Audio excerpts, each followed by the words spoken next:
सेपटे ओडिशा राजनीतिर अन्यतम प्रवीण और धुरीण राजनीतिज्ञ श्रीकांत जेना कांग्रेस रु किछि वर्ष दूरे रहिबा एवं परे पुणी दल को फेरिबा परे तांको मिलिछि बालेश्वर लोकसभा प्रार्थी भाव में लढ़िबार दायित्व। 1999 कटक लोकसभा आसन रु जनता दल टिकेट रे विजयी होई प्रथमे लोकसभा को निर्वाचित होइतिले श्रीकांत। 2009 रे बालेश्वर रु थरे कांग्रेस प्रार्थी भाव में लोकसभा को निर्वाचित होइतिले। से केंद्र रे बहुबार मंत्री भी होइछंती। 2014 रे से बालेश्वर लोकसभा आसन में कांग्रेस टिकेट रे लढ़ी तृतीय स्थान रे रहितिले। तबे 2019 रे किंतु श्रीकांत को दल विरोधी कार्य अभियोग रे दलरू निलंबन करा जायतिला। प्रार्थी होई नथिले श्रीकांत। एबे 5 वर्षर व्यवधान परे पुणी बालेश्वर आसन लढ़ई पाई तृतीय थर मैदान को ओह्लाइछंती श्रीकांत।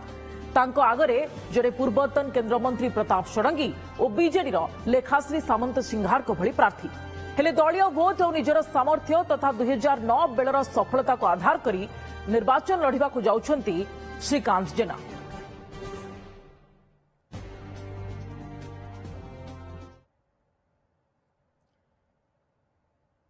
सत्तार शतरंज रे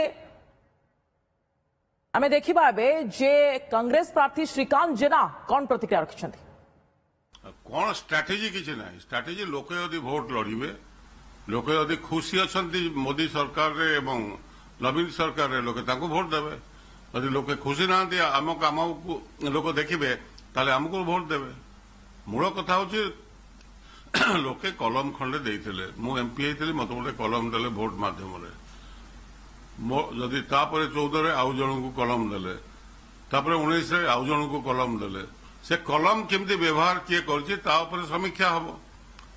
एवं मु अनुरोध करिवि हमर जो बंधु माने बीजेपी रहंतु बीजेडी रहंतु तांगर जॉइंटली मैच फिक्सिंग करके भोट लड़ुचंदी से माने गोटे मंच को आसुनांती कहीं 7टा जगह रे 7टा निर्वाचन मंडल 7टी मीटिंग करिवा से मीटिंग रे मु भी रहिबि सेमाने भी रहंतु एवं सांबादिक बंधु माने ए मीटिंग अरेंज करंतु गोटे कमन प्लाटफर्म तैयारी करंतु जा फल लोकों पाखे कौन आम समय कौन कराइला एम समय कौन कर लोकों पाखे प्रकृत चित्र को जब रखिपर लोके विचार किए ठीक किए भूल से हिसाब से मतदान करेंगे।